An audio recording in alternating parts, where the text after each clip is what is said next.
وما كان المؤمنون لينفروا كافة، اجازت نہیں ہے مسلمانوں کو کہ نکلے سارے کے سارے. فلولا نفر من كل فرقة منهم طائفة، بس کیوں نہیں نکلا ہر بڑی جماعت میں سے ایک دستہ، ہر قبیلے میں سے چند لڑکے، ہر شہر میں سے کچھ حضرات. سب کا کام فقیہ ہونا نہیں ہے.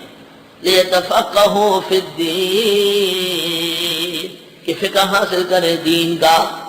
غیر مقلد کا کون سی فقہ؟ ابو حنیفہ کی وہ مراد ہے.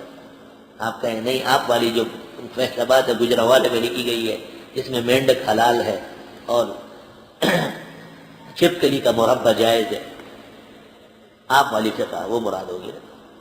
پھر اس سے پوچھو کہ لیتفقہوا فی الدین پر اگر آپ کہتے ہیں کہ ابو حنیفہ کی فقہ مراد نہیں، یہ بات آپ نے کہاں سے لی؟ یہ غلام احمد پرویز کے گھر سے چرائی ہے. یہ بات وہ ہم سے کرتا ہے کہ کون سی حدیث؟ میں رسول اللہ کی حدیث مانتا ہوں، بخاری مسلم کی نہیں مانتا ہوں. بات ایک ہی ہے. آپ کہیں میں حدیث مانتا ہوں لیکن میں محدثین والی حدیثیں نہیں مانتا. یہ کہتے ہیں ہم فقہ مانتے ہیں فقہاء والے. بات ایک ہی ہے. یہ اعتراض انہوں نے وہاں سے چوری کیا ہے، وہاں سے انہوں نے اٹھایا ہے. یہ منکرین حدیث اور ان کی اصل ہے، یاد رکھیں. منکرین حدیث جتنے ہوئے ہیں یہ سب کے سب ابتدا میں غیر مقلد. اس لیے شیخ زاہد الکوثری نے ایک رسالہ لکھا ہے، اس کا نام ہے اللہ مذہبیہ انطرۃ البدعات. لا مذہب ہونا، غیر مقلد ہونا تمام زندقتوں کی جڑ. اور محمد رمضان بویت نے ایک کتاب لکھی ہے جس کو بڑی قدر کی نگاہ سے دیکھا گیا، یہ شیخ کوثری سے لیا گیا ہے. اس کتاب کا نام ہے اللہ مذہبیہ اخطر بدع تہدد الشریعت الاسلامیہ. موجود ہے میرے پاس دونوں. لا مذہبیت بدترین بدعت ہے جو اسلام کے لیے خطرناک مواقع کا باعث ہے. اللہ مذہبیہ اخطر بدع، لا مذہب ہونا بدترین بدعت ہے. تہدد الشریعت الاسلامیہ، تو شریعت اسلامیہ کو دھمکاتی ہے. لیتفقہوا فی الدین، کہ حاصل کرے فقہ دین میں. خدا کا شکر ہے کہ ہمارا تعلق فقہ سے، خدا کا احسان ہے. کہاں میں اور کہاں یہ نگہت گل، نسیم صبح تیری مہربانی. یا ایھا الذین آمنوا، اے ایمان والو، قاتلوا الذین یلونکم من الکفار، قتال کرو ان لوگوں سے جو نزدیک ہے تم کو کافروں میں سے. وَلْيَجِدْكُمْ فِيكُمْ غِلْظَةً، چاہیے وَلْيَجِدُوا فِيكُمْ غِلْظَةً، چاہے کہ پائے تم میں سختی. وَاعْلَمُوا، جان لو، ان اللہ مع المتقین، بے شک اللہ پرہیزگاروں کے ساتھ ہے. وَإِذَا مَا أُنزِلَتْ سُورَةٌ، جب نازل ہوتی ہے کوئی سورت، فَمِنْهُم مَّن يَقُولُ، ان میں بعض کہتے ہیں، أَيُّكُمْ زَادَتْهُ هَٰذِهِ إِيمَانًا، کس کا بڑھا دیا اس نے ایمان. فَأَمَّا الَّذِينَ آمَنُوا، وہ لوگ جو ایمان لائے، فَزَادَتْهُمْ إِيمَانًا، سورت بڑھا دیتی ہے ان کا ایمان. وَهُمْ يَسْتَبْشِرُونَ، وہ خوش ہوتے ہیں. وَأَمَّا الَّذِينَ فِي قُلُوبِهِم مَّرَضٌ، اور وہ لوگ جن کے دلوں میں بیماری ہے، فَزَادَتْهُمْ رِجْسًا إِلَىٰ رِجْسِهِمْ، صورتیں بڑھا دیتی ہیں ان کا گن در گن، اور وہ ہیں دشمنان دیوبند.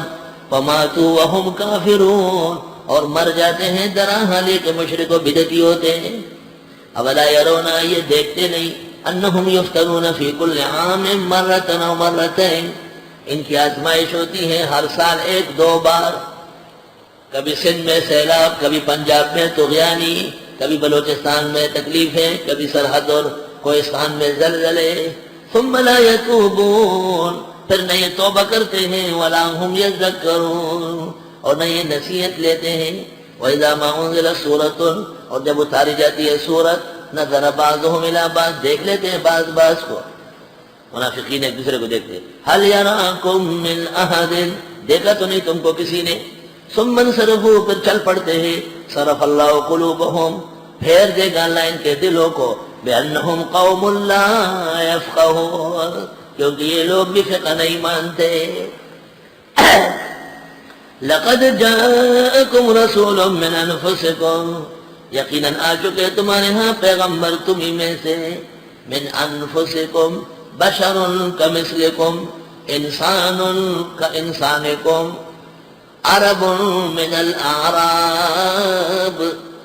سبحان اللہ، وہ بشر ہے، حد یہی ہے میرے علم و فہم کی، سب سے مخلوقات میں افضل عظیم القدر بھی فمبلغ العلم فيه أنه بشر وأنه خير خلق الله كلهم وكل أين أتى الرسل الكرام بها فإنما اتصلت من نوره بهم معجزے لائے ہیں جتنے بھی رسولان کرام آپ کے نور نبوت کی وہ کرنیں ہیں تمام یقیناً آ چکے تمہارے ہاں پیغمبر تمہیں میں سے عزیز علیہ گراں گزرتا ہے ان پر مانت تم جو تم کو پریشان کرے تمہاری تکلیف تمہارے صدمے ان کو بہت گراں گزرتے ہیں حریص علیکم بہت چاہنے والے تم کو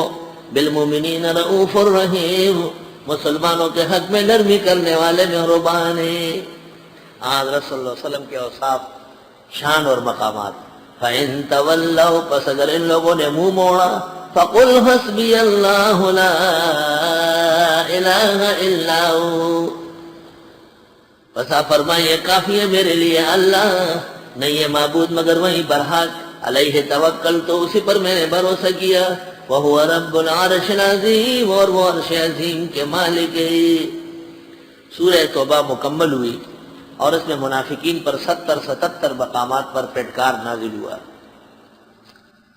سورت کی ابتدا بغیر بسم اللہ کے مشرکین سے تبریہ کے ساتھ ہے براءۃ من اللہ ورسولہ اور سورت کے اخیر میں ان کی کج فہمی دین اور فقہ سے محرومی بیان کی یہ وجہ تھی ان سے بیزاری کی اور سورت کے اندر مسلمانوں کو ترغیب ہے اس کے ثمرات بتائے پیغمبر پیارے آ چکے ہیں جن کو تمہاری تکلیف ہے شاک گزرتی ہے اور جو ہر وہ چیز جو تمہارے لیے عزت و آرام کی ہے اس کو چاہتے ہیں بس تم اس پر شکر کرو حسبی اللہ لا الہ الا ہو علیہ توکلت رب العرش العظیم سورت کا حاصل یہ ہے کہ مشکل کشا حاجت روا کارساز عبادت کا لائق دور و قریب سے جو مدد کیا جائے وہ صرف اللہ ہے نہ نبی نہ ولی نہ زندہ نہ مردہ فَإِن تَوَلَّوْا پس اگر انہوں نے منہ موڑا فَقُلْ حَسْبِيَ اللَّهُ لَا إِلَٰهَ إِلَّا هُوَ عَلَيْهِ تَوَكَّلْتُ وَرَبُّ الْعَرْشِ الْعَظِيمِ یہ آیت تکثیر ہے دشمن ظالم سے نجات کے لیے مغرب کے بعد اوابین سے فارغ ہو کر 6 نوافل سے